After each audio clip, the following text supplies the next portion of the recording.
क्या सहारनपुर की सियासत एक बड़े उलटफेर की तैयारी कर रही है? खबर की शुरुआत इसी सवाल से होगी, क्योंकि एक बार फिर इमरान मसूद के सपा में जाने की खबरें तैरना शुरू हो गई हैं। हालांकि अभी तक इस खबर की पुष्टि नहीं की जा सकती, लेकिन लोगों ने सोशल मीडिया पर इमरान के सपा में जाने के बाद के समीकरणों को टटोलना शुरू कर दिया है। सवाल ये है कि अगर इमरान मसूद सपा में जाते हैं तो क्या अखिलेश यादव इमरान मसूद को 7 सीटें देने के लिए राजी होंगे? क्योंकि इमरान मसूद के ऐसी हट के कारण ही उन्हें 2012 में सपा छोड़नी पड़ी थी और उसका खामियाजा पूरे काजी परिवार को उठाना पड़ा था। लेकिन अब इमरान के सामने चौधरी परिवार भी मजबूती के साथ खड़ा हुआ है। ऐसे में अगर इमरान मसूद की सपा में एंट्री होती है तो क्या इमरान मसूद और चौधरी परिवार एक साथ आएंगे? लोगों का मानना है कि अगर ईमानदारी से ये दोनों नेता एक दूसरे का साथ दें तो जिले के अंदर दोनों की स्थिति मजबूत हो सकती है। चौधरी परिवार गंगों से ही चुनाव की दावेदारी कर रहा है, लेकिन नौमान मसूद खुद को गठबंधन का प्रत्याशी माने बैठे हैं। ऐसे में अगर इमरान मसूद सपा में आते हैं तो गंगों का मुसलमान इमरान मसूद के साथ जाएगा या फिर नौमान मसूद को वो अपना नेता मानेंगे?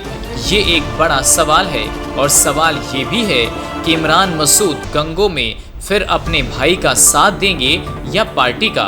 और अगर इमरान कांग्रेस में ही रहते हैं तो फिर इमरान के लिए बड़ी चुनौती होगा कि वे जिले भर में अपने उम्मीदवार उतारें। अब सवाल ये भी है कि इमरान मसूद क्या नकुड़ या फिर बेहट से चुनाव लड़ेंगे?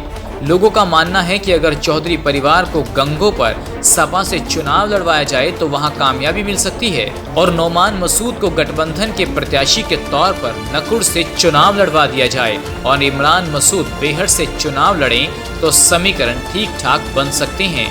लेकिन क्या नौमान मसूद नकुड़ आने के लिए तैयार होंगे?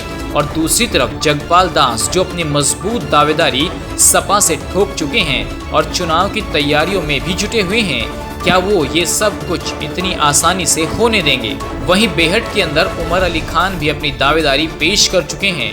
क्या पार्टी उमर अली खान को इस समीकरण के लिए मना पाएगी? ये भी एक बड़ा सवाल है। वहीं देवबंद पर कार्तिकेय राणा और शशिबाला पुंडीर, माविया अली मजबूत दावेदारी कर रहे हैं। यहाँ भी जीत का समीकरण बैठाना पार्टी के लिए बड़ी चुनौती होगा।